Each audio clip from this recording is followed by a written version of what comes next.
Hello and welcome students, मैं अजय कुमार स्वागत करता हूं आप सभी का let's learn with Ajay sir के ई लर्निंग प्लेटफॉर्म। तो चलिए बच्चे, शुरुआत करते हैं एक बहुत ही बेहतरीन सेशन के साथ में। और आज का हमारा जो सेशन है वो आपका सेकंड ग्रेड के इंग्लिश के जो सिलेबस हैं उसके रिगार्डिंग है। सेकंड ग्रेड का बहुत जो है वो वास्ट सिलेबस आप लोगों ने देखा होगा। उसमें एक पार्ट आपको दिया हुआ है इंडियन राइटर्स और पोएट्स। वहीं से आज हम सबसे पहले शुरुआत करने वाले हैं आपके सबसे बेहतरीन इंडियन राइटर्स में से एक आपके रविंद्रनाथ टैगोर से। बहुत सारी बुक्स में या बहुत सारी जगह आपको जो है वो इन्हें रविंद्रनाथ टैगोर के नाम से भी जो है वो लिखा जाता है। रविंद्रनाथ टैगोर, रविंद्रनाथ टैगोर, गुरुदेव और आपके रविंद्रनाथ ठाकुर, ये चारों एक ही व्यक्ति, ये चारों एक ही व्यक्ति हैं। यही हमारे प्यारे जो हैं वो गुरुदेव हैं। इन्हें गुरुदेव के नाम से भी जाना जाता है। इन्हें जो है वो गुरुदेव के नाम से भी जाना जाता है। जब भी मैं रविंद्रनाथ टैगोर की बात करता हूं तो इन्हें सबसे पहले पढ़ाने के पीछे का जो रीजन है वो अपने आप में आप सभी के सामने है। क्योंकि सर आप जब भी साहित्य उठाते हैं, भारतीय साहित्य की बात करते हैं, तो इनके बारे में बात करना सूरज को जो है वो दीपक दिखाने जैसा होगा। जिस व्यक्ति को साहित्य का नोबेल पुरस्कार दिया गया, उनके बारे में वो उनके जो विचार हैं, उनका जो एक वर्क्स हैं, यानी उनके जो लिखे हुए जो कार्य हैं, वही सब कुछ बताते हैं। इसीलिए हम रविंद्रनाथ टैगोर को इंग्लिश में एक एडिमेटिक एक्सप्रेशन है बच्चे, a man of letters, a man of letters, a man of letters who has much knowledge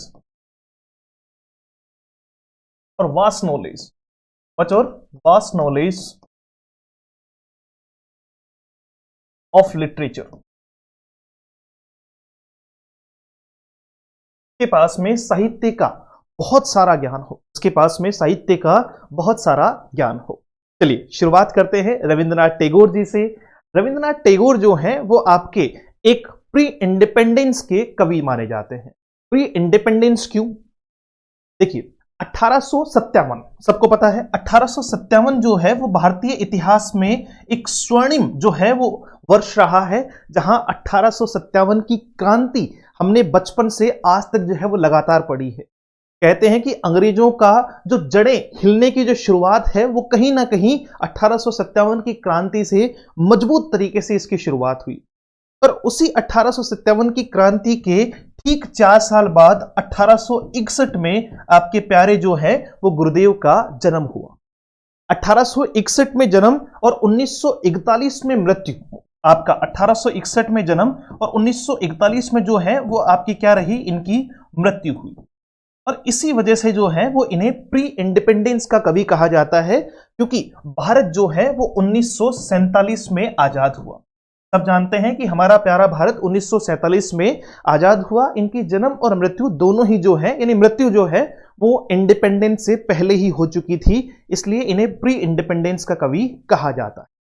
शुरुआत करते हैं कि सर क्या आपके रविंद्रनाथ टैगोर जी जो हैं वो सिर्फ और सिर्फ एक अच्छे कवि थे, या उनमें बहुत सारी चीजें या एक्स्ट्रा उनकी जो है वो कुछ एबिलिटीज, उनकी कुछ योग्यताएं भी है? योग्यताएं इतनी है कि आपकी गिनती जो है वो कम पड़ सकती है, क्योंकि इन्हें वर्सटाइल जीनियस कहा गया। वर्सटाइल जीनियस कहने के पीछे रीजन ये रहा क्योंकि सिर्फ और सिर्फ इनके अंदर एक कवित्व का भाव ही नहीं था, यानी सिर्फ और सिर्फ ये एक बेहतर कवि ही नहीं, उसके अलावा एक बहुत ही बेहतरीन उपन्यासकार, यानी आपके नॉवेलिस्ट, एक बहुत ही बेहतर राइटर, आपके जो है नॉवेलिस्ट, राइटर, ड्रामेटिस्ट, एसेइस्ट, है ना, आपका जो है वो ऐसे लिखने वाले, है ना, लेख लिखने वाले, आपके story writer, short story writer, play right, आपका कंपोजर, म्यूजिक के बहुत ही शानदार जो है वो जानकार म्यूजिक कंपोजर के तौर पे भी इन्हें जाना जाता है। फिलोसोफर, एक दार्शनिक के तौर पे भी इन्हें जो है वो हम जानते हैं। सोशल रिफॉर्मर, सोशल रिफॉर्मर होता है बच्चे समाज सुधारक, समाज सुधारक।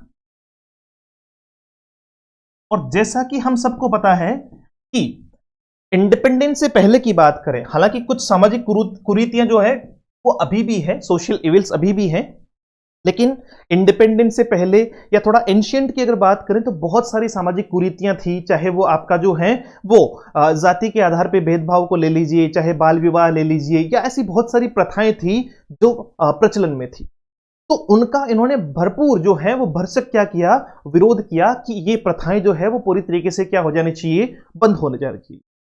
रविंद्रनाथ टैगोर जो है वो अपने लोगों को यानी भारतीय लोगों की शिक्षा के लिए भी जो है वो बहुत ज्यादा जागरूक थे। इनका मानना था कि जो है वो भारतीयों को अधिक से अधिक क्या दी जाए, शिक्षा दी जाए।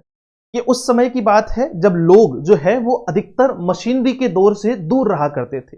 यानी कुछ ही लोग ऐसे थे जो बेहतर एजुकेशन या बेहतर चीजों के लिए अपने आप को बाहर ले जाया करते थे। बाकी लगभग लोग जो है वो क्या पसंद करते थे, गांव मतलब ग्रामीण परिवेश था कि भाई ठीक है खेती बाड़ी करेंगे और अपना घर तक ही सीमित रहना पसंद करते थे।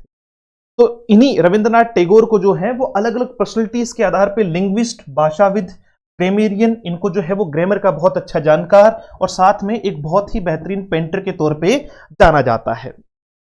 अच्छा, यहां से क्वेश्चन बन सकता है आपका, जैसे Rabindranath Tagore was a famous, Rabindranath Tagore was a famous. अब हो सकता है कि इनमें से कोई ऑप्शन दिया जाए आपको, मान लीजिए नीचे दिया हुआ पोइट, नॉवेलिस्ट, आपका जो है वो कंपोजर दिया हुआ है, एक जो है वो ऑल ऑफ द अबव का ऑप्शन दिया हुआ है, मान लीजिए हो सकता है पेंटर दिया हुआ हो। तो स्टूडेंट के माइंड में कुछ चीजें, जैसे पेंटर एकदम से नहीं आता है, भाई पोइट जो है वो नॉवेलिस्ट, राइटर, इनकी तरफ तो ऊपर ले जाते हैं उनको, लेकिन साथ साथ में ये एक जो है वो अच्छे पेंटर भी थे, एक अच्छे म्यूजिक कंपोजर भी थे। तो कुछ खास बातों को विशेष तौर पे ध्यान रखना है। डन। चलिए अब बात करते हैं इनके जीवन काल के बारे में। जैसा कि मैंने आप सभी को बताया कि इनका जो जन्म है वो 1857 की क्रांति के ठीक 4 साल बाद जो है वो आपका 1861 में हुआ। 1861 में मैंने यहां बर्थ जो जन्म है उसमें 2 डेट लिखी हुई है, 6 और 7 मई।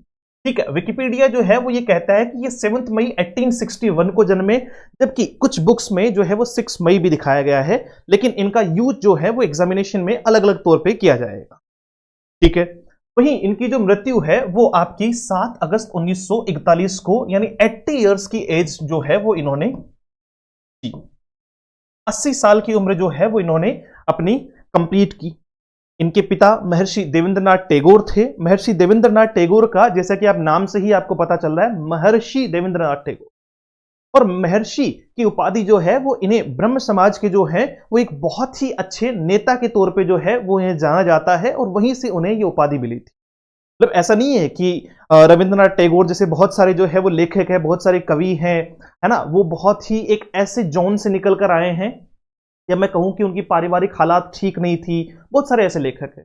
लेकिन रविंद्रनाथ टैगोर जी के साथ में ऐसा बिल्कुल भी नहीं है। वो एक बहुत ही संपन्न परिवार से आते हैं। उनके पिता आपके महर्षि देवेंद्रनाथ टैगोर जो हैं वो एक बंगाली जमींदार थे, और जमींदार होने के साथ साथ में ही उन्होंने जो है वो क्या थे, आपका महर्षि की उपाधि भी जो उन्होंने जो है वो दी गई थी, क्योंकि उस टाइम पे वो प्रचारक थे धर्म के तौर पे, आपके जो है वो धर्म के तौर पे उन्हें जो है वो प्रचारक के तौर पे भी जाना जाता था। इनकी माताजी जो शारदा देवी है, उनका जो निधन है वो बहुत ही कम उम्र में, यानी ये जब बाल्यकाल में थे तभी जो है वो इनकी माताजी का निधन हो जाता है, और इनका जो लगभग लालन पोषण है वो पहले घर के नौकरों ने और बाद में जो है वो इनके जो बड़े भाई हैं उन्होंने किया। बड़े भाई बहन जो भी है कि एक पारिवारिक जो है वो संपन्नता उनको वहां से मिली। ठीक है, इनकी वाइफ मृणाली देवी है, जिनकी जो मैरिज है, इन दोनों की जो शादी है वो 1883 में होती है, और 1883 में जिस वक्त इनकी शादी होती है उस टाइम पे मृणाली देवी मात्र जो है वो 10 ईयर्स की, 10 साल की होती है। उस टाइम पे ये था, है ना, ये कॉन्सेप्ट जो है वो चलता था कि बाल्यकाल में ही जो है वो क्या कर दिया जाता था, शादी कर दी जाती। तो फिलहाल एक बार जो है वो फटाफट से कि सर यहां से कोई क्वेश्चन बनता है क्या, तो इनके जन्म का थोड़ा ध्यान रखना, विशेष ध्यान रखना कि जन्म इनका जो है वो 6 या 7 मई 1861, मृत्यु 7 अगस्त 1941 में।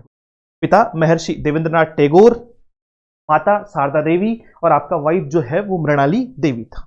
चलिए आगे बढ़ते हैं। अब बात करते हैं इनके थोड़ा सा नॉर्मली जो है वो इनके जीवन को अलग अलग एस्पेक्ट में जानने का प्रयास करते हैं। जैसे अगर सबसे पहले बात की जाए कि रविंद्रनाथ टैगोर का जो है वो एक निकनेम भी था। देखो, एक तो निकनेम है, ठीक है, एक छद्म नाम है, छद्म नाम जिसको अपन कहते हैं। ठीक है, छद्म नाम के तौर पे आपको एक वर्ड जो है वो हो सकता है कभी पूछा जाए, जिसे भानुसीमा या भानुसिंगा के नाम से जाना जाता है। भानु सिंगा, इन्होंने जो सबसे पहले जो राइटिंग्स की थी उनका जब नाम दिया था, वो राइटिंग्स जब इन्होंने छपने के लिए भेजी थी तो उस वक्त इन्होंने उसमें जो है वो नाम, एक जो है वो छद्म नाम जो है वो लिया था और उसे भानु सिंगा के नाम से जाना जाता है। उस पर भी अपन चर्चा करेंगे। तो इनका एक निकनेम था रवि, है ना, इनका एक निकनेम था जो क्या था आपका, रवि। टैगोर जो है वो अपने परिवार में, यानी टैगोर टोटल मिला के 5 भाई बहन थे। टैगोर उनमें से सबसे छोटे थे, इनके 3 बड़े भाई थे, बहन थी, और आपके जो हैं वो, अगर इनके बारे में थोड़ी बहुत चर्चा की जाए नॉर्मली, हालांकि यहां से कोई खासा क्वेश्चन नहीं बनता है, फिर भी पता होना चाहिए कि जो सबसे बड़े भाई थे इनके, वो आपका जो है वो द्विजेंद्र नाथ जो थे वो एक फिलोसोफर, एक दार्शनिक थे, और साथ में एक जो है वो अच्छे कवि थे। फिलोसोफर होने के साथ साथ में ही वो एक अच्छे कवि थे। दूसरे इनके जो भाई हैं सत्येंद्र नाथ, वो क्या थे, फर्स्ट जो है वो इंडियन थे, पहले भारतीय थे आपका, was the first Indian appointed to the elite and formally all European Indian civil service. जो आईसीएस है आपका, जो आईसीएस है, तो आज के समय पे वर्तमान में जो है वो क्या है आपका, आईएएस है, वर्तमान में जो है वो आईएएस है, ठीक है। उसमें जो है वो सबसे पहले भारतीय थे, सबसे पहले भारतीय जिनको was the first Indian appointed to the elite and formally all European Indian civil service, जो है वो इन्हें लिया गया था। कौन थे, रविंद्रनाथ टैगोर के सेकंड नंबर के भाई थे जिनका नाम था सत्येंद्र नाथ। का नाम क्या था, सत्येंद्र नाथ। तीसरे नंबर के इनके जो भाई थे ज्योतिन्द्र नाथ, वो एक म्यूजिशियन, कंपोजर और प्लेराइट थे, ठीक है। ये तीसरे नंबर के हैं, ये पहला सबसे बड़ा, ठीक है, ये दूसरे उससे छोटे, ये तीसरे नंबर का भाई आपका जो है, जो एक म्यूजिशियन, कंपोजर और आपका प्लेराइट था। इनकी एक सिस्टर थी आपका स्वर्ण कुमारी, वो जो है वो एक नॉवेलिस्ट बनी, एक उपन्यासकार बनी। तो ये 5 भाई बहन थे, सबसे छोटे आपके जो है वो रविंद्रनाथ टैगोर थे, जिनके बारे में हम बातचीत कर रहे हैं। 4 लोग जो है वो इनके 3 भाई और 1 बहन के बारे में भी हमने थोड़ी जानकारी जुटाई है कि अगर मान लीजिए यहां से कोई क्वेश्चन बनता है तो हमें इनके बारे में पता होना चाहिए। चलिए, इनमें से एक सेकंड नंबर वाले का ध्यान रखना कि वो जो है वो फर्स्ट क्या थे, इंडियन थे, जिनको कहां अपॉइंट किया गया आपका, आईसीएस में, आपका इंडियन सिविल सर्विस में अपॉइंट किया गया। अब बात करते हैं टैगोर के जो है वो जीवन काल के बारे में, कि सर टैगोर का जन्म हुआ, उनकी जो प्रारंभिक शिक्षा है। देखिए, मैं आपको पहले ही कह चुका हूं कि इनकी माता जो शारदा देवी है, उनका निधन शुरुआत के दिनों में ही, यानी बाल्यकाल में ही हो गया था। जब ये बहुत छोटे थे तभी हो गया था। लालन पोषण घर के नौकरों ने किया, या फिर जो है वो बड़े भाई ने जो है वो धीरे धीरे इनको नई नई चीजें सिखाने की शुरुआत की। वहीं पर हम बात कर रहे हैं किसके बारे में, कि सर इनका शुरुआती जो जीवन है वो कैसा रहा। पढ़ाई के प्रति बहुत ज्यादा इनको जो है वो अच्छी स्कूलिंग नहीं मिली। इनके पेरेंट्स, यानी इनके जो है वो पिता ने क्या किया, घर में ही जो है वो प्राइवेट टीचर की व्यवस्था कर। घर का माहौल जो है वो बहुत बेहतर था, क्योंकि इनके पिता जो एक अच्छी पोस्ट पे, या मैं कह दूं कि एक अच्छे जो है वो विद्वानों के साथ उनका उठना बैठना था। तो ये कंप्लीट जो है वो इनके बारे में एक जानकारी लेते हैं जो खास है, जो हमें पता होना चाहिए। कि सर 11 साल की जब इनकी उम्र थी, at the age of 11, Tagore and his father left Calcutta in February 1873। देखो, थोड़ा सा इनके जीवन में एक जो है वो अलग प्रभाव की मैं बात कर रहा हूं। ये मैं क्यों बात कर रहा हूं, इसके बारे में भी अपन जो है वो टच करेंगे इस बात को, कि देखो शुरुआत में क्या था, जब इनकी उम्र मात्र 11 साल थी तभी इनके पिता ने इनके साथ में, यानी ये रविंद्रनाथ टैगोर और इनके पिता ने जो है वो कलकत्ता से निकलकर फरवरी 1873 में जो है वो इंडिया टूर के लिए जो है वो निकल गए। कई महीनों तक भारत भ्रमण किया। वो चाहते थे कि वो टैगोर को अलग अलग संस्कृति से, अलग अलग जो है वो धर्म से वो मिलाएं, टैगोर वहां से कुछ बेहतर सीख पाए। इसलिए उन्होंने, जब टैगोर की उम्र 11 साल थी, तो एक भारत भ्रमण का निर्णय लिया और 1873 में वो वहां से निकल गए। अब इसके बीच में एक खास घटना जो हुई, वो during his 1 month stay at Amritsar, इसी जो है वो इंडिया टूर के दौरान ये जो है वो 1 महीने के लिए कहां रुकते हैं, अमृतसर में रुकते हैं 1873 में ही, ठीक है। He was greatly influenced by melodious Gurbani and Nanak Bani, है ना। गुरुबानी और नानक बानी सब जानते हैं कि ये हमारे पवित्र धार्मिक जो आपके जो है वो सिख धर्म से रिलेटेड हैं, आपका गुरुबानी और Nanak Bani. Being sung at Golden Temple for which both father and son were regular visitor, ठीक है। वो वहां गुरुबानी और नानक बानी, जो गोल्डन टेम्पल हमारा जो है वो आपका स्वर्ण मंदिर में जो है वो की जाती थी, वहां गाई जाती थी, उसको सुनने के लिए जो पिता और पुत्र थे वो रेगुलर जाते थे। मतलब इंपैक्ट है, जाहिर सी बात है, आपका जो है वो सिख धर्म का भी रविंद्रनाथ टैगोर पे क्या है, एक इंपैक्ट है। और इसी इंपैक्ट को देखते हुए आप आगे पढ़ेंगे कि जब इन्हें नाइटहुड की एक उपाधि दी गई तो उसे इन्होंने इसी धर्म को लेकर एक बड़ी घटना हुई 1919 में, जो क्या थी, जलियांवाला बाग हत्याकांड। और जलियांवाला बाग हत्याकांड के बारे में हम में से सभी लोगों ने, हमने बचपन से पढ़ा है कि जनरल डायर ने जो है वो एक बहुत बड़ी भीड़ पर क्या कर दिया था, एक तरीके से गोली जो है वो चलवाई थी और बहुत सारे हमारे जो हैं वो सिख बंधु जो है वो उसमें शहीद हुए। और उसी बात को लेकर जो है वो इन्हें इतना बुरा लगा, या ये उस बात से इतना नाराज हुए, उन्होंने उस बात का जो है वो कटाक्ष करते हुए अपनी उपाधि भी वापस करी और ब्रिटिश जो है वो शासन के खिलाफ काफी जो है वो मोर्चे खोल दिए। तो इसी बात को लेकर थोड़ा सा इसका एक टच था उनमें हमेशा से, कि वो जब एक मंथ के लिए अमृतसर रुके तब भी वो गुरुबानी और नानक बानी से बहुत ज्यादा जो है वो क्या थे, इन्फ्लुएंस थे। इसके साथ में ही एक खास बात, he writes in his my reminiscences 1912। अच्छा, ये क्या है, ये खास है, वैसे बहुत सारे बच्चे इसके बारे में जानते भी हैं। जैसे रेमिनिसेंसेस, ये तो इंग्लिश का नाम है, ठीक है, ये तो क्या है आपका, इंग्लिश में है। ये इनकी ऑटोबायोग्राफी है, ये इनकी क्या है, ऑटोबायोग्राफी। ऑटोबायोग्राफी होती है आत्मकथा। ऑटोबायोग्राफी क्या होती है आपकी, आत्मकथा। अगर आप किसी व्यक्ति के बारे में, उसके जीवन काल के बारे में लिखते हो तो वो उसकी बायोग्राफी है। अगर व्यक्ति खुद अपने जीवन के बारे में लिखता है तो वो ऑटोबायोग्राफी है, ठीक है। अब ये जो है वो आपका इंग्लिश में आपका क्या था, माई रेमिनिसेंस आपका, और हिंदी में इसका नाम क्या था आपका, जीबान स्मृति, इसका जो है वो नाम था। इसी का नाम जो है वो हिंदी में बच्चे क्या था आपका, जीबान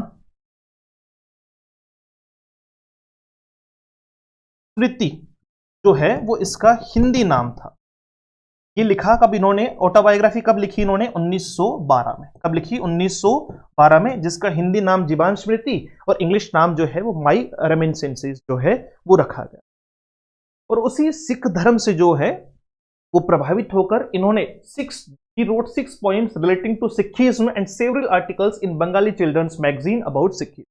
सिख धर्म पर इन्होंने 6 जो है वो क्या लिखी, पोइम्स लिखी, और साथ में ही बंगाली जो बच्चे हैं उनके मैगजीन के लिए भी उन्होंने सिख धर्म को जो है वो प्रचारित किया। देन ये हम बात कर रहे हैं रविंद्रनाथ टैगोर के अर्ली एज के बारे में, यानी जब उनका जीवन जो है वो शुरुआती दौर में था, ठीक है। ये एक लाइन एक्स्ट्रा के तौर पे जो है वो यहां डाली गई है, तो ये भी ध्यान रखनी है कि सर ये क्या है, माई रेमिनिसेंसेस क्या है, ऑटोबायोग्राफी है जो इन्होंने लिखी, और इस ऑटोबायोग्राफी का हिंदी नाम जो है वो जीवन स्मृति है, 1912 में इसको लिखा गया। चलिए बच्चे, अब हम बात करते हैं एट द एज ऑफ 16। अब यहां से कौन कौन सी चीजें हैं जो आपको एग्जैक्टली पूछी जा सकती है। तो एट द एज ऑफ 16, जब उनकी उम्र 16 साल की थी, है ना, जब उनकी उम्र 16 साल की थी, he released his first substantial poems under the pseudonym Bhanusimha और भानुसिंगा। देखो ये दोनों है, ठीक है, कुछ जगह भानुसिंगा भी है और आपका विकिपीडिया पे इसको भानुसीमा भी दिखाया हुआ है, तो दोनों ही ध्यान रखना, है एक ही, ठीक है एक ही आपका। इस नाम से ये आपका क्या था, छद्म नेम था आपका, पैन नेम जिसको अपन कहते हैं। उन्होंने क्या रखा, अपना एक पैन नेम रखा, यानी उस टाइम पे खुद का नाम ना देके जो है वो भानुसिंगा जो है वो नाम रखा, ठीक है। Which were seized upon by literary authorities as long lost classics, ठीक है। तो शुरुआती दौर में अगर मान लीजिए आपसे कोई क्वेश्चन बनता है कि रविंद्रनाथ टैगोर ने जो अपनी शुरुआती जो है वो कार्य लिखे, शुरुआती जो है वो रिलीज किया, वो किस नाम से, शुरुआती कार्यों को किस नाम से रिलीज किया, तो भानुसिंगा या भानुसीमा के नाम से जो है वो उन्होंने रिलीज किया। उनका छद्म नाम, उनका पेन नेम जो है वो भानुसिंगा, इज इट। अच्छा, फिर इसमें जो है वो कोई खास नहीं है। By 1877 he graduated to his first short stories and dramas published under his real name. 1877 में उन्होंने पहली बार जो है वो क्या किया, अपना जो है वो खुद के नाम से जो ड्रामाज हैं, जो आपकी शॉर्ट स्टोरीज हैं, उनको लिखा। और उसके साथ में as a humanist, universalist, internationalist and ardent critic of nationalism, he denounced the British Raj and advocated independence from Britain।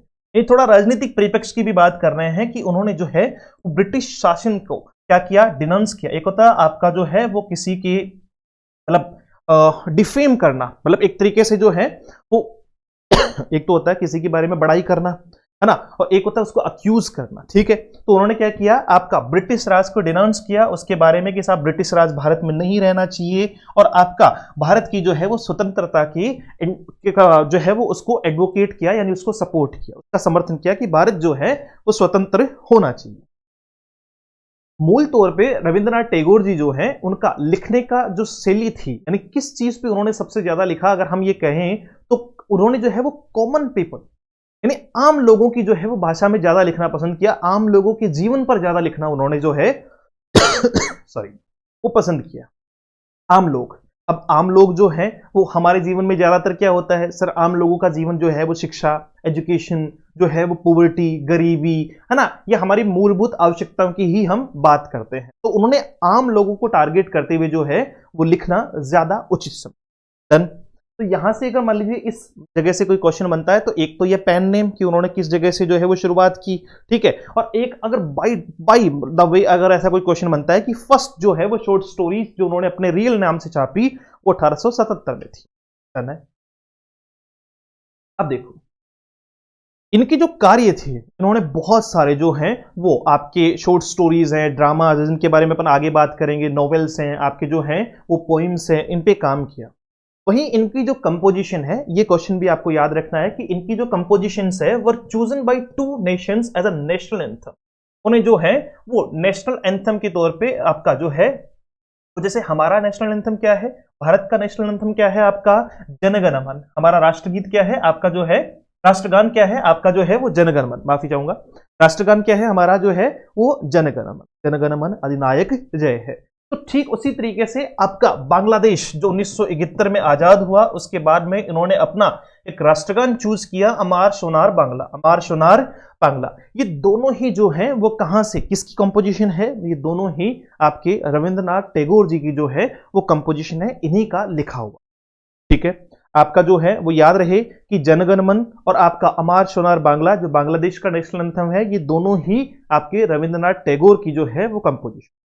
वहीं पर सोर्सेस कहते हैं इसके बारे में अभी बहुत ज्यादा कोई ऐसा नहीं है कि ऑथेंटिक इसके बारे में पूछा जाता है कि श्रीलंका का जो नेशनल एंथम है वो भी उन्हीं के कार्यों से जो है वो इंस्पायर्ड था, है ना। उनका जो है वो एक स्टूडेंट मैं कहूं तो वो कहीं ना कहीं उस नेशनल एंथम को लिखने में जो है वो शामिल था, जो श्रीलंकन नेशनल एंथम लिखा गया है, इसलिए उसको भी इंस्पायर्ड बताया गया है। इनका एक सॉन्ग है आपका बंगलार Mati Bangla Jol has been adopted as the state anthem of West Bengal. उसे जो है वो वेस्ट बंगाल के स्टेट एंथम के तौर पे, जैसे हमारा राष्ट्र गीत है वैसे ही राज्य गीत के तौर पे जो है उसे क्या किया गया, अडॉप्ट किया गया। Is it? तो यहां से क्वेश्चंस बहुत सारे बनते हैं कि सर जनगण मन, अमार सोनार बांग्ला जो बांग्लादेश का नेशनल एंथम है, ये दोनों ही रविंद्रनाथ टैगोर जी की कंपोजिशन है। साथ में श्रीलंकन जो है वो नेशनल एंथम भी इनसे इन्फ्लुएंस बताया जाता है। वहीं आपके जो है वो इनका एक जो है वो सॉन्ग है आपका बांग्लार माटी बांग्लार जोल, जिसको जो है वो पश्चिम बंगाल का जो वेस्ट बंगाल है उसका राज्य गीत जो है वो स्वीकार किया। इसके बाद में बात करते हैं इनके बारे में, ये कुछ खास बातें इनके बारे में जो जहां से क्वेश्चंस तो बहुत कम बनते हैं लेकिन आपको पता होनी चाहिए। कि देखिए इनके सेकंड फेज ऑफ लाइफ में आते हैं कि पहले हम बाल्यकाल से लेकर जो है वो एक अवस्था तक आ गए, फिर 1861 से बात कर रहे हैं। 1800 आपका जो है वो कब हुआ इनका जन्म, आपका जो है अगर हम बात करें इनके जन्म को लेकर तो देखो पहला हमने बात की थी 1861 से 1878 तक, फेज फर्स्ट है आपका ना, 1861 से 1878 तक फेज फर्स्ट दिया है हमने। फिर बात कर रहे हैं हम, अच्छा इसमें ये चेंज नहीं की है ना, डेट चेंज नहीं की हुई, कोई बात नहीं, इसको छोड़ दो, फेज को छोड़ दो, डायरेक्ट बेसिस पे इस पे बातचीत करना शुरू करते हैं, डजंट मैटर। ठीक है, चलो अब देखो देवेंद्रनाथ जो दत्त हैं यानी इनके जो पिता हैं वो क्या चाहते थे कि इनका जो पुत्र है यानी रविंद्रनाथ टैगोर जो है वो एक बैरिस्टर आपका इंग्लैंड में वकील की पढ़ाई करके आए, जैसा कि महात्मा गांधी जी ने भी किया हुआ है। तो वो यही चाहते थे कि भाई इनका जो है वो पुत्र जो है वो क्या बने, एक बैरिस्टर बने।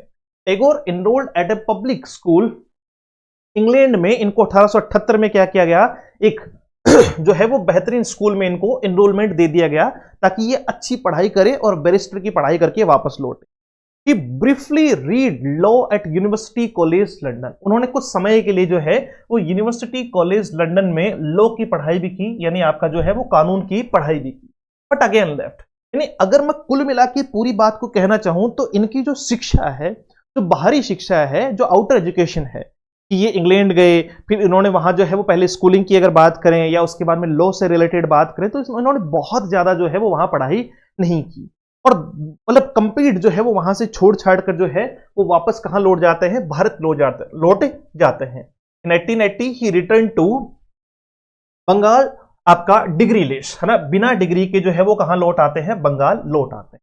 भाई लौट आने के पीछे का रीजन भी है, जैसा कि आप सभी को मैं पहले ही बता चुका हूं कि इनके पिता एक बहुत ही बेहतरीन यानी बहुत ही जो है वो धनी व्यक्ति थे, एक जमींदार थे, साथ साथ में इनका एक बड़ा नाम था, तो काफी पैसा था और काफी मोटा जो है वो छाप के बैठे हुए, इसलिए टेंशन थी नहीं कि कोई बात नहीं, पढ़ाई नहीं भी हुई तो पेशेंट फॉलो कर रहे थे, राइटिंग लगातार चल रही थी, लेखनी लगातार चल रही थी।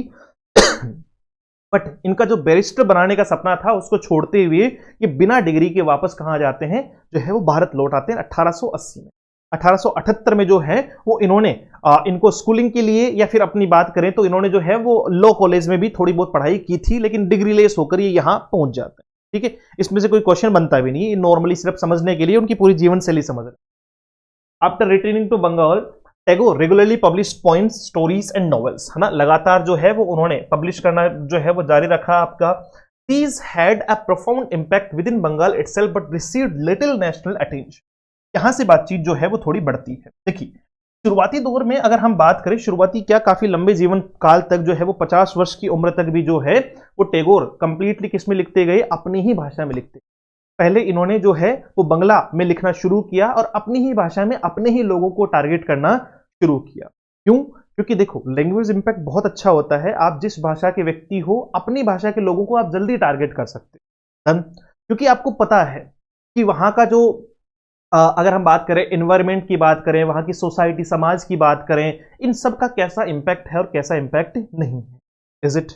तो उसी चीज को लेकर जो है वो इन्होंने पहले बंगला में लिखना शुरू किया, उसके बाद में इन्होंने जो है वो ये बाकी की बातचीत बात की है कि सर इंग्लिश का जो है वो शुरुआत कहां से हुई, इनके ट्रांसलेशंस कहां से हुए, है ना, ये सारी बातचीत हम करने वाले।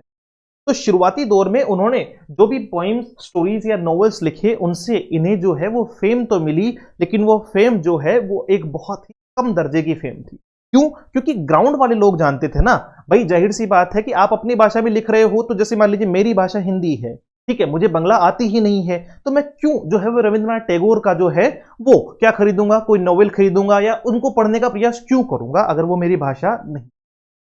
तो बहुत ज्यादा जो है वो ऑडियंस को नहीं साध पा रहे थे। ठीक है, इसी दौर में जो है वो 1883 में, जैसा कि मैंने आपको बताया कि मैरिड 10 ईयर ओल्ड मृणाली देवी, जिनका जन्म 1873 और मृत्यु 1902 में हुई। This was a common practice at the time, यानी उस टाइम पे इतनी कम उम्र में शादी होना एक बहुत ही आम बात थी। They had 5 children, 2 of whom died in childhood. 5 बच्चे इनके हुए, जिनमें से 2 की मृत्यु जो है वो बचपन में ही हो, मतलब वही बहुत ज्यादा खास नहीं है। बस इतना ध्यान रखना कि इनकी माता जो है, सॉरी, इनकी जो है वो पत्नी मृणाली देवी थी, इनकी शादी 1800 आपका जो है वो 83 में इनकी जो है वो शादी हुई। उस टाइम पे उनकी उम्र जो है वो 10 साल। In 1890 Tagore began managing his vast ancestral estate, है ना। 1890 में इन्होंने जो है वो अपना ध्यान कहां केंद्रित किया, अब इनका ध्यान जो है वो अपनी एंसेस्ट्रल जो पैतृक जो संपत्तियां थी उनको संभालने में, क्योंकि जमींदार आदमी थे, है ना, इधर उधर लेखा जोखा करने में जो है कि चलो मैं अकाउंट सेटल करता हूं, है ना, नो टेंशन होके बिजनेस संभालना है, पिता का बिजनेस संभालने की जो है वो योजना बनाई, एक तरीके से उसमें शामिल हो गए। तो इस पूरी जगह से अपन कुछ खास पॉइंट्स की अगर बात करें तो कोई खास पॉइंट ऐसा है नहीं, बस इतना ध्यान रखना है कि इन्होंने जो है वो कहां से पढ़ाई की, इंग्लैंड से भी पढ़ाई की, लॉ में भी थोड़ा बहुत टाइम दिया, लेकिन डिग्री लेस होकर भारत लौट आए 1880 में, और उसके बाद में इन्होंने जो है वो 1883 में शादी कर ली। आपका मृणाली देवी इनकी पत्नी थी, 10 वर्ष उनकी उम्र थी, 5 बच्चे इनके हुए, 2 जो है वो बचपन में ही जिनकी मृत्यु हो गई। और 1890 में इन्होंने जो है वो अपने पिता का बिजनेस जो है वो एक्वायर कर लिया कि भाई मैं अब बिजनेस में ध्यान दूंगा, आपके साथ साथ में काम करना शुरू करूंगा। और बिजनेस की जब बात आती है तो ये आप देख सकते हैं कि ये थोड़ा सा इनका माहौल उस टाइम का जो है वो मैं आपको दिखा पा रहा हूं कि बिजनेस क्यों नहीं करेंगे भाई, वेल सेटल्ड जो है वो परिवार है, वेल सेटल्ड लोग हैं, ये उस टाइम का जो है वो घर है। ठीक है, ये जो है वो आपके रविंद्रनाथ टैगोर जी का जो है वो घर है आपका, ये इनका घर है, ये वो खुद हैं जब वो लंदन में थे। जब वो कहाँ थे, आपका लंदन में थे, तब वो खुद है भाई, सूट बूट देखो आप, है ना, बढ़िया तरीके से एकदम जो है वो वेल सेटल जो है वो मामला लग रहा है। और आज के टाइम पे जहां लोगों को जो है वो क्या पसंद है कि आज के टाइम पे जैसे बहुत सारे पैसों वाले लोग क्या करते हैं सर, खुद का जो है वो क्रूज खरीद लेते हैं, है ना, खुद की जो है वो बोट्स खरीदते हैं, बड़ी बड़ी महंगी महंगी बोट्स उनके पास होती है, एक तरीके से इतनी लग्जरी की उनमें पूरा घर ही जो है वो आपका सेल कर रहा हो। तो उस टाइम पे भी इनके पास में सेल्फ खुद की क्या हुआ करती थी, एक बोट हुआ करती थी इनके पिता के पास। ये कब की बात कर रहे हैं, उस समय की आपका, और जिसका नाम जो है वो इन्होंने क्या रखा था, पद्मा रखा था। क्या रखा था आपका जो है वो पद्मा नाम रखा हुआ था। ठीक है, ये इनकी क्या थी, बोट का नाम है, बोट थी इनके पास। ठीक है, ये खुद की बोट थी। तो एक धन धान्य से संपन्न जो है वो परिवार था, और इन्होंने 1890 में पूरी तरीके से मतलब ये कोशिश करी कि भाई मैं साथ में लिखता तो रहूंगा, लेकिन फिलहाल मैं अपना पैतृक बिजनेस जो है वो ज्वाइन कर लेता। चलिए फिर अपन बात करते हैं इसी में। अब बात आती है इनकी थर्ड फेज की, 1990 के बाद की जो है वो बातचीत है आपका 1901 से 1932 के बीच की ना आपका। और अगर उस समय की हम बात करें तो यहां कुछ खास बातें, जिनमें से एक चीज आपको विशेष ध्यान रखनी है। 1901 में टैगोर ने जो है वो कहां मूव कर लिया, Santiniketan, to found an ashram with a marble floored prayer hall, the mandir, an experimental school, groves of trees, gardens, a library.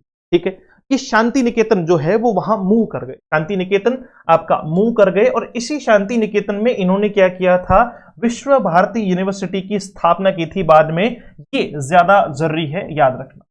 ठीक है, आपका 1901 जहां ये शांति निकेतन की तरफ गए, तो शांति निकेतन में इन्होंने जो है वो उसी यूनिवर्सिटी को जो है वो आगे किस नाम से जाना गया, आपका विश्व भारती यूनिवर्सिटी जो है वो जाना गया। 1921 में इसकी स्थापना की। ठीक है, ऑटोबायोग्राफी इनकी पहले मैं बात कर चुका हूं, जीवन स्मृति 1912 में लिखी गई। इंग्लिश में इसका नाम जो है वो ये इंग्लिश नाम है इसका, और ये हिंदी नाम है। ठीक है, तो ये तो खास पॉइंट्स में से कि सर यहां से हमें एग्जैक्ट क्या याद करना है, तो ये जो है वो विश्व भारती यूनिवर्सिटी की स्थापना 1921 में इन्होंने की थी, शांति निकेतन। देन ऑटोबायोग्राफी के बारे में 1912 आपकी पहले ही हम बातचीत कर चुके हैं, ये बहुत खास है। ठीक है, अब देखो ये जो शांति निकेतन का जो काल है, यानी जब ये शांति निकेतन थे उसी टाइम पे इन्होंने जो है वो बहुत सारी बेहतरीन जो है वो क्या लिखी, आपकी पोइम्स लिखी। उन्हीं पॉइंट्स में से एक आपकी जो है जिसकी वजह से रविंद्रनाथ टैगोर वास्तविकता में रविंद्रनाथ टैगोर बने, या इन्हें विश्व विख्यात जो है वो होने का मौका मिला। मैंने क्या कहा, पहले ये अपनी भाषा में लिखा करते थे, अपनी भाषा में लिखने की वजह से इनका जो है वो फेम कैसी थी, आपकी एक जो है वो फिक्स ऑडियंस तक ही इनकी फेम थी। फिर ऐसा क्या हुआ कि इन्हें विश्व में जो है वो प्रख्यात ये हुए, या विश्व में इन्हें पहचान मिली। अब देखिए, In 1912, Tagore translated his 1910 work Gitanjali. पूरी बात को समझना है ना ढंग से, यहां से जितने भी क्वेश्चंस बनते हैं, 1910 में इन्होंने लिखा आपका गीतांजलि। गीतांजलि एक जो है ये सॉन्ग ऑफरिंग्स जो है वो इसके बारे में बात करेंगे। 1910 में जो है वो इन्होंने क्या लिखा, गीतांजलि लिखा। गीतांजलि एक बंगला जो है वो कार्यों का, पोएम्स का एक संग्रह था। ठीक है, मतलब इसमें जो है वो टोटल 157 जो है वो पोइम्स थी। टोटल कितनी थी, 157 पोइम्स थी, जो बाद में इन्होंने जब ट्रांसलेट किया 1912 में इसको ट्रांसलेट किया, उस समय जो है इसकी संख्या, इनका एक, मैं थोड़ा सा इसको एक्सप्लेन करता हूं, पहले इसको समझना। देखो 1910 में इन्होंने गीतांजलि लिखा है ना, गीतांजलि तैयार किया, जिसमें जो है वो बंगला अपनी सेल्फ भाषा में, अपनी जो है वो नेटिव भाषा में इन्होंने लिखा सब कुछ। ठीक है, 157 पोइम्स का एक संग्रह था। उसके बाद में क्या होता है, इन्होंने 1912 में उसका क्या कर दिया, ट्रांसलेशन कर दिया, और जब ट्रांसलेट किया तो उसमें 103 जो है वो इन्होंने क्या रखी, पोइम्स रखी। इसका रीजन इनको लगा कि बहुत सारी ऐसी भी पोइम्स थी जिनकी भाषा शायद वो जो है वो उतना बेहतर एक्सप्लेन नहीं कर पाएंगे, इसलिए उन्होंने उस पर काट छाट कर ली। हालांकि बाद में उनको इस चीज का बुरा भी लगा, उन्होंने इस चीज के लिए जो है वो खुद को दोषी भी ठहराया कि मुझे ऐसा नहीं करना चाहिए। बट उसके बाद में जब इसको ट्रांसलेट किया गया तब इसको कहा गया गीतांजलि सॉन्ग ऑफरिंग्स। ठीक है, पहले 1910 वाला जो वर्क था वो था आपका गीतांजलि। ठीक है बच्चे, 1910 वाला, तब ये जो है वो किसमें था, 157 पोइम्स थी, आपका बांग्ला जो है वो भाषा थी। उसके बाद में 1912 में इसका क्या किया गया, 1912 में इसका ट्रांसलेशन किया गया इंग्लिश में, इसमें ट्रांसलेशन किया गया, इंग्लिश में ट्रांसलेशन किया गया, और उस टाइम पे इसमें कितनी पॉइंट्स रखी गई, 103 जो है वो पॉइंट्स रखी गई। डन। चलिए अब इसी गीतांजलि के, अच्छा इस टाइम पे इसका जो नाम है वो फिर क्या दिया गया, गीतांजलि आपका song offerings, Gitanjali song offerings जो है वो इसको यहां से कहा गया 1912 ट्रांसलेशन के बाद। पहले इसका नाम जो है वो गीतांजलि ही था। डन। अच्छा इसमें जो है वो एक क्वेश्चन और पूछ लिया जाता है, while on a trip to London he shared these poems with admirers including William Butler, Yeats and Ezra Pound. इसमें से सबसे ज्यादा अगर किसी के बारे में पूछा जाता है तो विलियम बटलर जो है वो आपका Y B Yeats, sorry W B Yeats के बारे में आपको पूछ लिया जाता है। ठीक है, कि वो कौन जो है वो अंग्रेजी लेखक या कवि था जिसने, मतलब एक तरीके से मैं ये कह सकता हूं कि अगर इंग्लिश का जो जोन है उसमें रविंद्रनाथ टैगोर को ले जाने का जो प्रमुख कार्य जिन्होंने किया, जिसका मतलब रविंद्रनाथ टैगोर जी को जो है वो प्रख्यात करने का जिन्होंने कार्य किया, वो थे आपके वाई बी यीट्स। इन्होंने ही जो है वो क्या किया था, एक तरीके से उसको प्रमोट करने का काम किया था। उन पोइम्स को जो इन्होंने किस में लिखी थी, इंग्लिश में ट्रांसलेट किया, लिखी गई थी अपनी सेल्फ भाषा बांग्ला भाषा में। उसके बाद में 1910 में इसको लिखा गया, गीतांजलि के नाम से थी, 1912 में इसको ट्रांसलेट कर दिया गया आपका गीतांजलि सॉन्ग ऑफरिंग्स के नाम से। पहले 157 थी, फिर 103 इन्होंने रख दी। वाई बी यीट्स यानी आपका विलियम बटलर जो है वो यीट्स ने इसका सबसे ज्यादा प्रमुख प्रमोशन किया था, ये बात ध्यान रखना है ना। आपका वाई बी यीट्स और आपका जो है वो इजरा पाउंड, लेकिन सबसे ज्यादा इन्हीं का जो है वो पूछा जाता है, वाई बी यीट्स का पूछा जाता है, डब्ल्यू बी यीट्स, माफी चाहूंगा। अच्छा इसी कार्य के लिए इन नवंबर 1913 में, नवंबर 1913 में जो है वो Tagore learned he had won that year's Nobel prize in literature. जो रविंद्रनाथ टैगोर है उन्हें क्या दिया गया, आपका लिटरेचर का यानी साहित्य का जो नोबेल पुरस्कार है वो दिया गया 1913 में। 10, 12 और 13 तीनों याद रखना, 10, 12 और 13। He was awarded a knighthood by King George V। ये भी बहुत अच्छा, ये पूरे यहां से क्वेश्चन से ध्यान रखना। ठीक है, उसी के बाद में जो है वो देखो, ये तो समझ में आ गया होगा डेफिनेटली कि साहब ऐसा हुआ क्यों। पहले ये अपनी भाषा में लिखते थे, जब इन्होंने इंग्लिश में ट्रांसलेट किया तो दुनिया को इनको पढ़ने का मौका मिला, और वो इतने प्रभावित हुए कि रातों रात जो है वो इनकी चमक धमक जो है वो विदेशों में ख्याति फैल गई। इस ख्याति को फैलाने में सबसे ज्यादा प्रमुख भूमिका जो है वो विलियम बटलर यीट्स की है, यानी आपका डब्ल्यू बी यीट्स की है। इजरा पाउंड भी इसके लिए जो है वो जाने जाते हैं। ठीक है, और उसके बाद में इसी कार्य के लिए जो है वो इन्हें 1913 में क्या दिया गया, लिटरेचर यानी साहित्य का नोबेल पुरस्कार जो है वो दिया गया।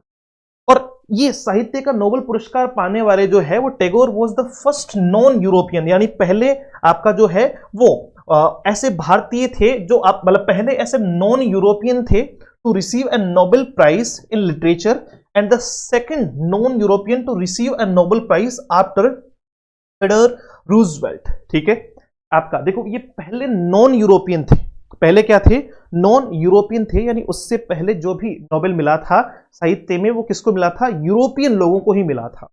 तो ये पहले नॉन यूरोपियन थे, पहले क्या थे आपके, नॉन यूरोपियन थे आपका Nobel prize in literature, and the second non European to receive a Nobel prize after. अच्छा इनसे पहले जो है वो अगर कोई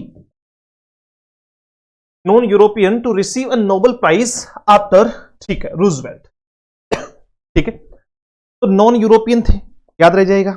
अब इसमें से कौन कौन सी चीजें याद रखनी है, सारी ही याद रखनी है, पूरी की पूरी जो है वो इंपॉर्टेंट पीपीटी है भैया, अच्छे से इसका याद रखना। 10, 12, 13, 15। अब देखो 10, 12, 13, 15, 19 ऐसे याद करो, 10, 12, 13, 15, 19। 10 में लिखा, 12 में ट्रांसलेशन, 13 में जो है वो नोबेल, 15 में जो है वो नाइटहुड की उपाधि, और 19 में त्याग दी। ठीक है, उसी के बाद में जो है वो 1913 में जब इनको नोबेल मिला तो उसके बाद में he was awarded a knighthood by King George V in 1915। Birthday honours है ना, जो है वो जन्मदिन की जो है वो उपहार के तौर पे, उनके सम्मान के तौर पे जो है वो नाइटहुड की उपाधि जो है वो उस समय के किंग जॉर्ज V ने जो है वो उन्हें प्रदान की। कब प्रदान की, 1915 में। किसने प्रदान की, आपका जो है वो किंग जॉर्ज V ने। किस जो है वो, ठीक है, कौन सी उपाधि, नाइटहुड की उपाधि, जिसको बाद में but Tagore renounce it after the 1919 Jallianwala Bagh Bhaskar. जो जलियांवाला बाग हत्याकांड था आपका, है ना, जो आपका जलियांवाला बाग जो है वो हत्याकांड था आपका, जीनोसाइड था, उसके बाद में इन्होंने जो है उसको त्याग दिया। ये मैं पहले ही बता चुका हूं कि सिख धर्म को लेकर ये पहले से बहुत ज्यादा जो है वो प्रभावित थे। और दूसरी बात कि इन्हें एक मानवता के तौर पे भी ये चीज बहुत बुरी लगी कि इस प्रकार से जो है वो किसी का कत्लेआम करना जो है वो बहुत ही गलत था। इसलिए उन्होंने उपाधि लौटा दी, भाई मुझे नहीं चाहिए तुम्हारा सम्मान, ले जाओ यहां से। मेरे ही लोगों को जो है वो तुम इस तरीके से उनके साथ में व्यवहार कर रहे हो, उन्हें मार रहे हो और मुझे सम्मान दे रहे हो, मैं इस सम्मान के लिए जो है वो अपने आप को योग्य नहीं समझता। तो उसके बाद में आगे की बातचीत करते। तो यहां से बहुत सारे क्वेश्चंस बनेंगे, ध्यान रखना। गीतांजलि सॉन्ग ऑफ रिंग्स कब किया, किसका था मेन हाथ, वाई बी आपका WB यीट्स का। वाई बी क्यों आ रहा है? चलिए अब हम बात करते हैं इनके जो है वो प्रमुख वर्क्स के बारे में, कि खास जो है वो कार्य के बारे में। वर्क वैसे देखा जाए तो वर्क जो है वो आपका एक नाउन है, वर्क नाउन भी है और वर्ब भी, ठीक है। नाउन का अर्थ होता है कार्य और वर्ब होता है कार्य करना, ये तो सबको पता है। तो सर वर्क्स कैसे बना फिर, है ना? तो कुछ ऐसे वर्ड हैं या कुछ ऐसे नाउन हैं जिनके साथ में एस लगाने से वो अपने अर्थ में परिवर्तन कर लेते हैं। सैंड होता है मिट्टी, सैंड्स का अर्थ होता है आपका डेजर्ट, रेगिस्तान। आपका जो है वो वुड होता है आपका टिम्बर, लकड़ी का टुकड़ा, और वुड्स होता है आपके जंगल। तो ठीक उसी तरीके से वर्क्स का अपना एक अर्थ है, जिसे हम ग्रंथ या लेखनी, लेख, ग्रंथ या साहित्यिक कार्य कहते हैं। साहित्यिक कार्य जो है वो कहा जाता है, ठीक है। अब देखो इनके साहित्यिक कार्य के बारे में बातचीत करते हैं। मोस्टली जो है वो रविंद्रनाथ टैगोर को जाना जाता था उनकी पोइट्री के लिए, mostly non for his poetry, यानी प्रमुख तौर पे जो है वो टैगोर साहब को उनकी पोइट्री के लिए जाना जाता था। टैगोर रोट नॉवेल्स, लेकिन इसके अलावा जो है वो टैगोर ने नॉवेल्स भी लिखे, एसेज भी लिखे, शॉर्ट स्टोरीज भी लिखे, आपका ट्रेवलॉग्स भी लिखे, यानी आपका जो है वो यात्रा वृतांत जिसको अपन कहते हैं कि किसी यात्रा का इन्होंने वर्णन भी जो है वो दिया। साथ में ही ड्रामास भी लिखे, आपके जो है वो थाउजेंड्स ऑफ सॉन्ग्स भी इन्होंने जो है वो लिखने का कार्य किया। अब टैगोर्स प्रोज, अगर टैगोर्स के गद्य भाग की बात की जाए, तो short stories are perhaps the most highly regarded. तो उनकी शॉर्ट स्टोरीज को जो है वो सबसे ज्यादा जो है वो सम्मान की दृष्टि से देखा जाता है। He is indeed credited with originating the Bengali language version of the genre। अगर उस समय की बात करें, उस जो है वो काल की बात करें, उस जो है वो एक जो है वो जनर की बात करें, तो बंगाली लैंग्वेज में मतलब उस प्रमुख कार्य को करना जो है वो किसके लिए कहलाता है? रविंद्रनाथ टैगोर के द्वारा किया हुआ कहलाता है। His works are frequently noted for their rhythmic, optimistic and lyrical nature. ये अच्छा है, ये थोड़ा सा याद भी रखना और इसको जो है वो अंडरलाइन भी कर लो कि उनके जो कार्य हैं, खास तौर से इनके कार्य क्यों जाने जाते हैं? Frequently noted for their rhythmic, इनके कार्य बहुत रिदम में है, एक लय में इन्होंने जो है वो सारी चीजें लिखी है। ऑप्टिमिस्टिक, आशावादिता दिखाई पड़ती, यानी हर जगह जो है वो इन्होंने मतलब एक व्यक्ति के विचारों को ऑप्टिमिस्टिक तरीके से रिप्रेजेंट किया है। और साथ में ही जो है वो लिरिकल नेचर इनको जो है वो कहा गया, that is also important. Stories mostly borrow from the leaves of common people, और इन्होंने जो है वो अधिकतर कहानियां कहां से ली है? अधिकतर कहानियां जो है वो कॉमन पीपल यानी सामान्य लोगों के जीवन काल से ली। तो ये लास्ट की दो लाइंस को विशेष ध्यान में रखना है इनके वर्क्स के तौर पे। अब हम पहले तो बात करेंगे कि इनके वर्क्स कौन कौन से हैं, ठीक है। इनके प्रमुख वर्क्स कौन कौन से हैं, प्रमुख जो है वो इनके कार्य कौन कौन से। तो प्रमुख कार्यों की अगर बातचीत की जाए तो इनके वर्क्स में से जैसे नॉवेल्स, ठीक है, नॉवेल्स में आपको याद रखना है नस्तनरा आपका 1901 में। उसके अलावा जो है वो जो मेन इंपोर्टेंट है, वैसे तो सारे इंपोर्टेंट है लेकिन चौखीर बाली आपका जो है वो बहुत इंपॉर्टेंट है, एक तो इसका ध्यान रखना। जो है वो इन्होंने कब लिखा? 1902-1903 में लिखा। इसके अलावा आपका जो है वो नौकाडूबी, क्या है आपका? नौकाडूबी। गोरा इनका एक जो है वो क्या है आपका? नोवेल है, उपन्यास है आपका, याद रखिएगा। चौखार बिल्ली आपका जो है वो गोरा, गहरीबेरी आपका ये जो है चतुरंगा। इसके अलावा जोगाजोग आपका जो है वो शशीर कविता, या फिर आपका जो है वो 4 अध्याय। ये सारे जो है वो नॉवेल इन्होंने लिखे। लास्ट नॉवेल्स की अगर बात की जाए जिनके बारे में बहुत ज्यादा बार जो है वो पूछा जाता है, तो वो आपका चौखेरवेली है, आपका गोरा है, गरीबरी है, आपका चतुरंगा, जोगाजोग, आपका जो है वो ससेर कविता, है ना। इनके बारे में विशेष आपको जो है वो ध्यान रखना है, ठीक है। इनके प्रमुख कार्य है, इनके प्रमुख कार्यों में से नॉवेल्स की बात कर रहा हूं। स्टोरीज में आपका हंग्री स्टोन्स या आपका काबुली वाला, काबुली वाला तो हमने बचपन में पढ़ा ना, काबुली वाला, है ना, काबुली वाला में एक छोटी बच्ची की जो है वो कहानी बताई गई है, ये उनका क्या था, स्टोरीज, जिसमें से एक फेमस स्टोरी है आपका काबुली वाला। पोइट्रीज की अगर बात की जाए तो वो आपका कौन से हो जाएगा, संध्या संगीत हो जाएगा, प्रभात संगीत है, आपका भानुसीमा, आपका जो है वो ठाकुरर पड़बाली, आपका सोनार तोरी, गीतांजलि और सॉन्ग ऑफरिंग्स। देखो ये देखो अलग अलग लिखा है ना, एक गीतांजलि लिखा है 1910 में, फिर सॉन्ग ऑफरिंग्स लिखा है, क्योंकि ये ट्रांसलेशन है इनका, ये क्या है, इनका ट्रांसलेशन है। तो सोनार तोरी आपका जो है वो गीतांजलि, सॉन्ग ऑफरिंग्स इनके खास जो है वो पोएट्री का एक कलेक्शन। डन। तो खारबेली आपका जो है वो गोरा, आपका गरीबरी या फिर आपका जो है वो शेर कविता नॉवेल्स में खास है, फिर आपका काबुली वाला स्टोरीज में, इसके अलावा आपका जो है संध्या संगीत, प्रभात संगीत, ये सब जो है वो याद रख। वर्क्स में आपका पोइम्स एंड सॉन्ग्स की अगर बात की जाए तो आपका रविंद्र संगीत, आपका जो है वो गीता बितान, अमार सोनार बांग्ला, जिसको बाद में क्या किया गया, कंपोजिशन में जो है वो बांग्लादेश का नेशनल एंथम लिया गया, आपका वीर पुरुष, आपका भारत भाग्य विधाता, भारत भाग्य विधाता आपका, इसके अलावा आपका जो है वो जनगण मन, आपका चिट्ठो जिठा भानुश्यम, या फिर आपका जो है वो दुई बीघा जोमी, या फिर आपका एकला चालोरे, है ना, ये आपने सुना होगा एकला चालोरे। अभी कुछ समय पहले जो है वो सोशल मीडिया पे बहुत ज्यादा वायरल हुआ। आई थिंक एक प्लेटफॉर्म जो है वो इंडियन आइडल करके एक प्लेटफॉर्म है, जहां पे एक लड़की आई थी और उसने जो है वो एकला चालोरे की एक थीम जो है वो सुनाई थी उस पर, और बहुत ज्यादा वायरल हुई थी वो ना। और वो जो है वो क्या बताया गया था, एक जो है वो कोलकाता मतलब बांग्ला की जो है वो एक फोक संगीत के तौर पे उसे जाना जाता है, तो वो इन्हीं का एक कंपोजिशन है, रविंद्रनाथ टैगोर का ही एक कंपोजिशन है, ठीक है। जेते नहीं डिबो, है ना, ये सब के साथ। वोकेशन प्लेज में वाल्मीकि प्रतिभा, ये याद रखना, वाल्मीकि प्रतिभा जो है वो इनका नाटक है, जिसके ऊपर बाद में जो है वो फिल्म भी बनी। इनमें इन्होंने खुद ने जो है वो रविंद्रनाथ टैगोर ने खुद ने वाल्मीकि का किरदार निभाया था, और इन्हीं के लोग थे, अभी उस पर चर्चा भी करेंगे अपन। इसके अलावा राजा है, द पोस्ट ऑफिस है, आपका जो है वो चित्रा, ये भी याद रखना। इसके अलावा जो है वो रविंद्र नृत्य जो है वो नृत्य नाट्य हो गया, रिलीजन ऑफ मैन हो गया, आपका कल्ट ऑफ द चरखा हो गया, सॉन्ग्स ऑफ कबीर हो गया, नातिर पूजा है, असिंशियल टैगोर है, ये भी इन्हीं की जो है वो कृतियां है। तो कुछ खास कृतियों में, हालांकि इनसे रिलेटेड जो है वो अभी हम जब एमसीक्यूज करेंगे तो मैं खास खास क्वेश्चंस को दोबारा एक बार रिपीटेशन में ले लूंगा, लेकिन कुछ खास कृतियों में ये खास नाम आपको याद रखने हैं। चोखारबली आपका जो है वो गोरा, गैरीबेरी, आपका जो है वो शशीर कविता, काबुली वाला, गीतांजलि, सॉन्ग ऑफरिंग, सोनार तोरी, है ना, आपका अमार सोनार बांग्ला, भारत भाग्य विधाता, जनगण मन, ये सब के सब जो है वो याद रखना है। एकला चालोरे, ये इन्हीं की जो है वो कृतियां। वाल्मीकि प्रतिभा इनका एक ही प्ले है, इसमें बातचीत करते देखो।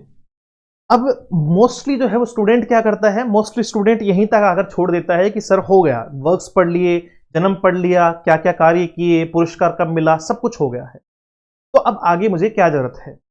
लेकिन जैसा कि आपका प्रीवियस ईयर क्वेश्चंस में आपको एक क्वेश्चन पूछा गया था कि जो विनोद मिनी आपका जो है वो कदम्बिनी, ये जो है वो किसका मतलब किसके कैरेक्टर है, किसने इन कैरेक्टर्स को जो है वो जूम किया, बहुत बहुत ही शानदार।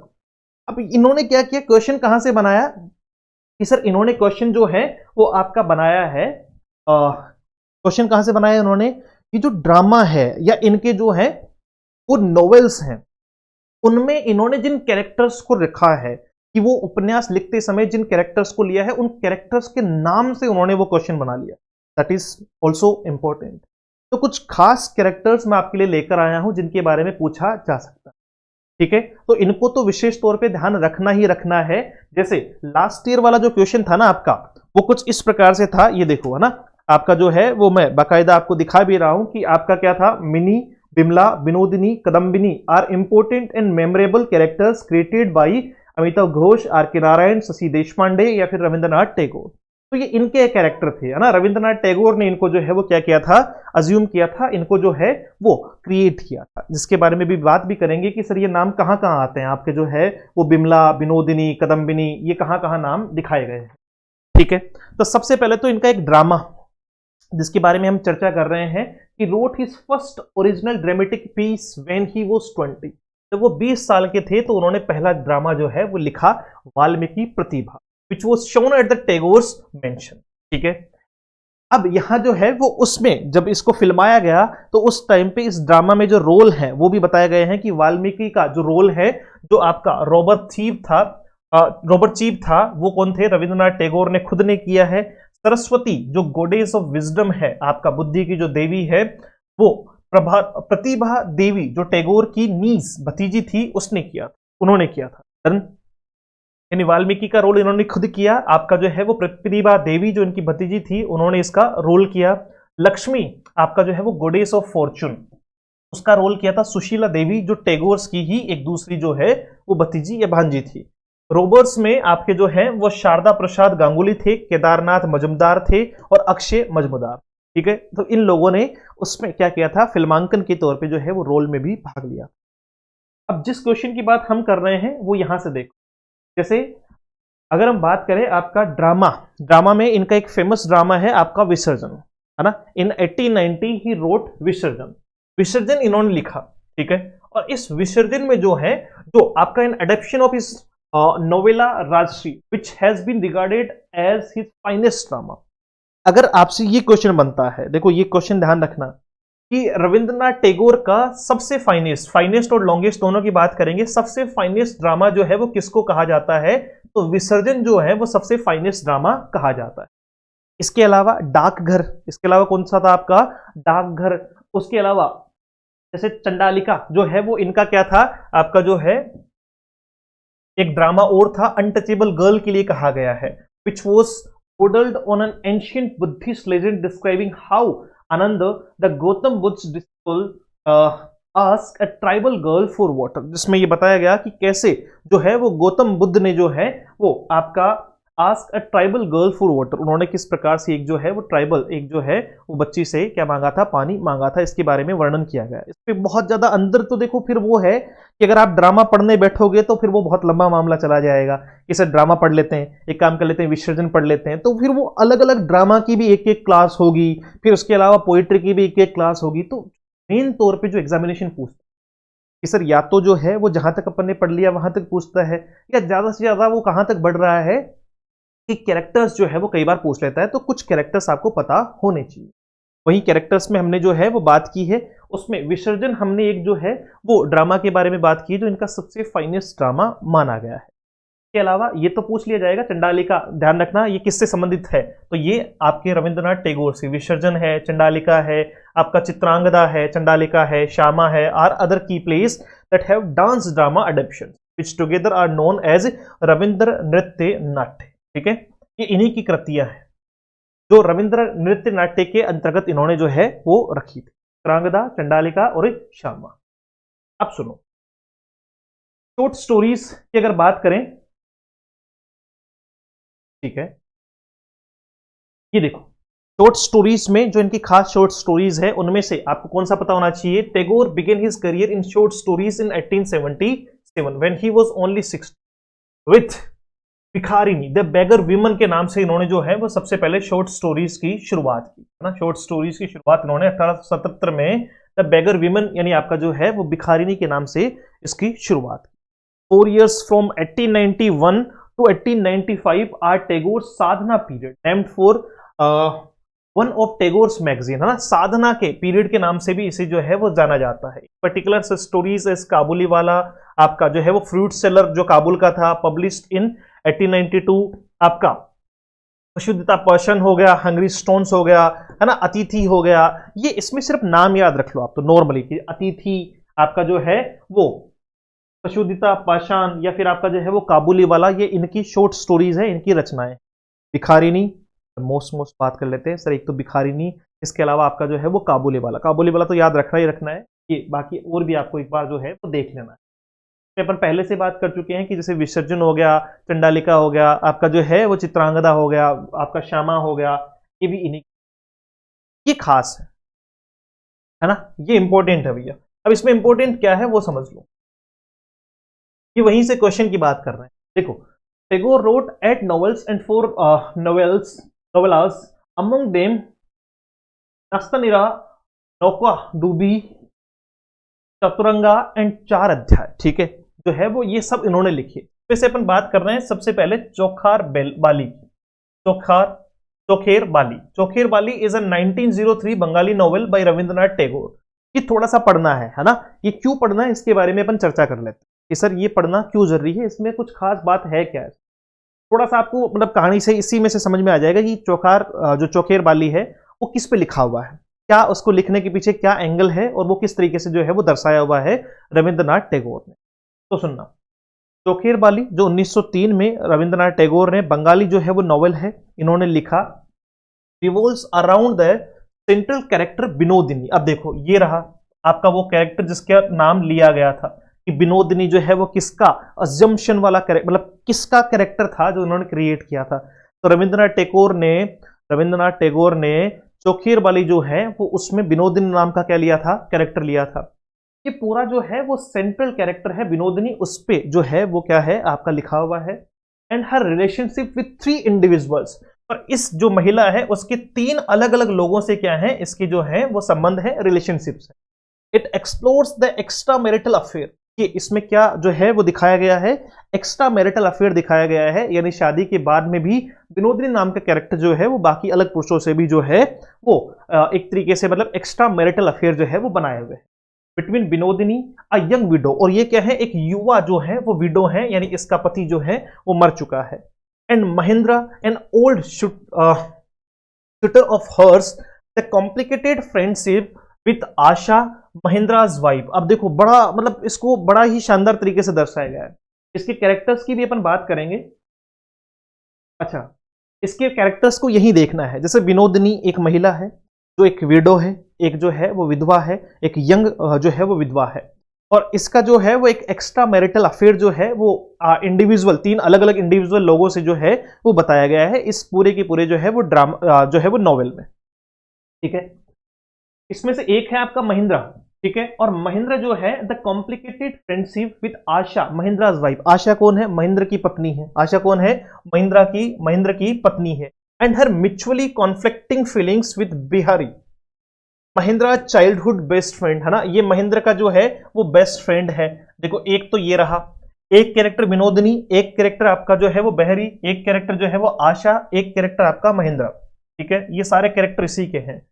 The novel also highlights issues of female literacy, है ना, साथ में ही नॉवेल जो है वो ये भी बताता है कि महिलाओं को जो है वो साक्षरता की जरूरत क्यों है, चाइल्ड मैरिज, बचपन में मैरिज होने की जो है वो क्या नुकसान है, आपका patriarchy with in the family and the fate of widows during that era, और उस समय जो है वो विधवाओं का भाग्य किस प्रकार का हुआ करता था, ये पूरी बात होगा। तो खास कैरेक्टर्स में से मान लो जो है वो विनोदिनी, महेंद्र, आशा और आपका जो है एक और कौन है, बेहरी, ये जो है वो इसके खास कैरेक्टर्स, तो याद रखना है इन चारों के नाम। ठीक है, अच्छा, इसके अलावा गहरी बेरी जो जिसका है the home and the world, है ना, मतलब एक तरीके से घर और बाहर ऐसे वाला जो है वो एक पॉइंट है ना, ये इसका अर्थ होता है घर और इसका अर्थ होता है बाहर, ये बांग्ला में लिखा गया है इन द ओरिजिनल बंगाली, है ना। ठीक है, is a 1916 novel by Rabindranath Tagore, ये 1916 में लिखा रविंद्रनाथ टैगोर ने।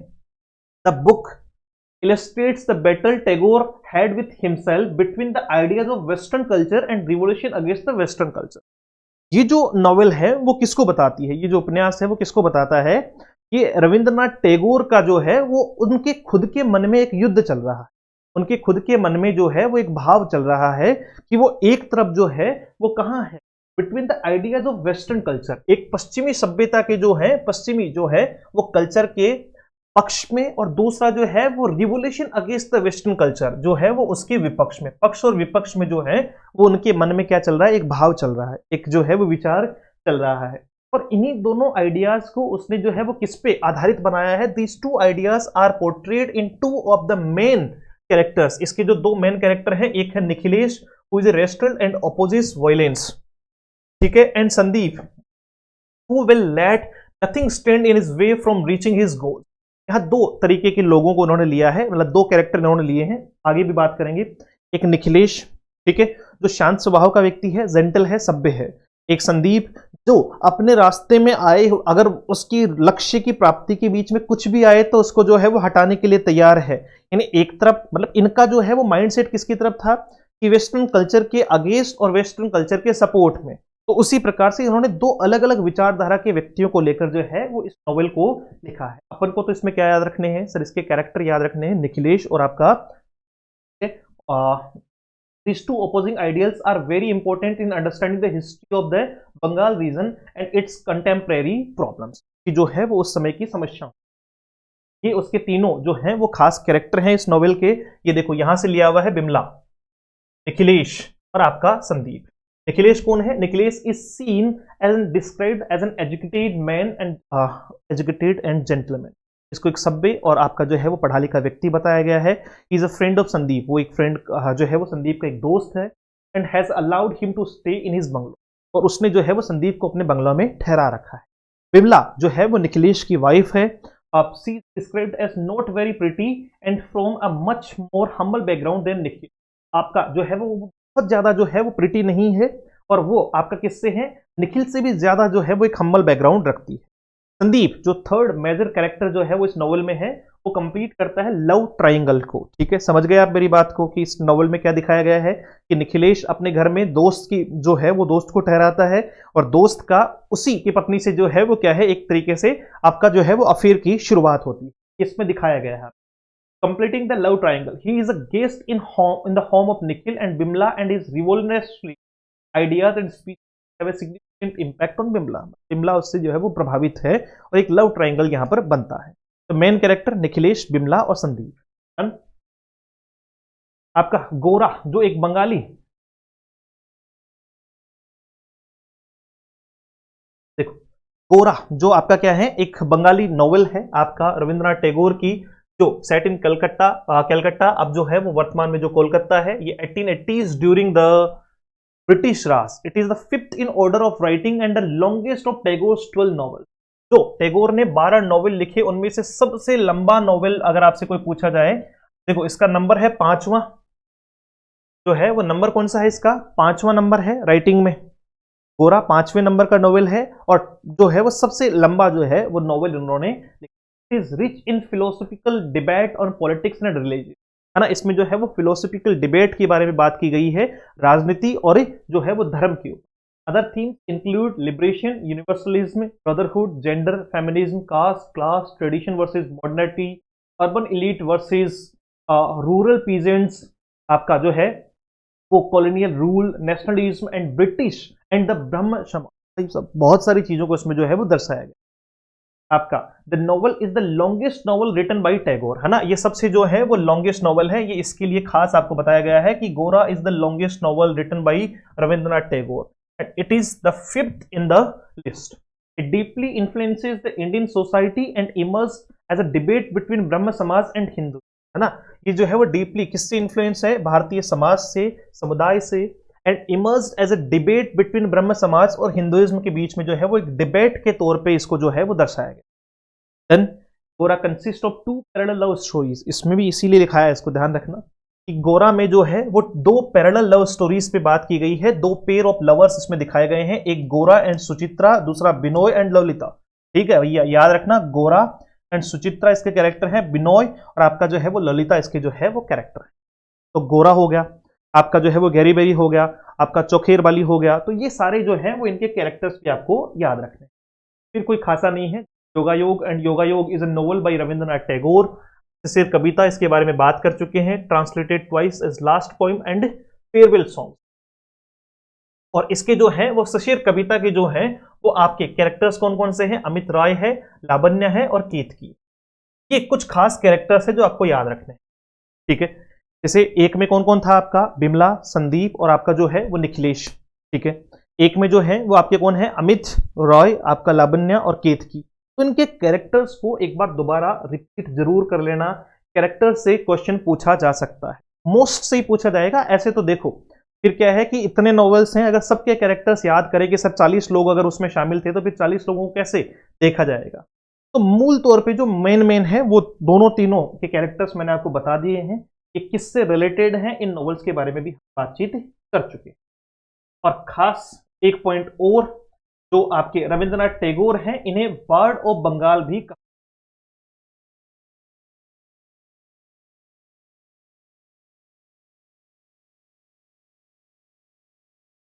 यहां लिख देते हैं बर्ड ऑफ बंगाल भी इन्हें जो है वो कहा जाता है। इनकी उपाधि हो गई। एक कंप्लीट बातचीत हमारी जो है वो रविंद्रनाथ टैगोर जी के बारे में। मोस्ट प्रोबेबली इससे रिलेटेड जितने भी क्वेश्चंस बनते हैं उन सब पे हम चर्चा कर चुके हैं और बहुत ही बेहतरीन तरीके से समझने का प्रयास किया। एक बार दोबारा देखना, पीपीटी को एक बार दोबारा देखना, मतलब पीडीएफ को एक बार दोबारा देखना, चीजें बेहतर तरीके से जो है वो कंप्लीट समझ में। मिलते हैं एक नए सेशन में। Thank you so much, have a great day, see you soon in the next session.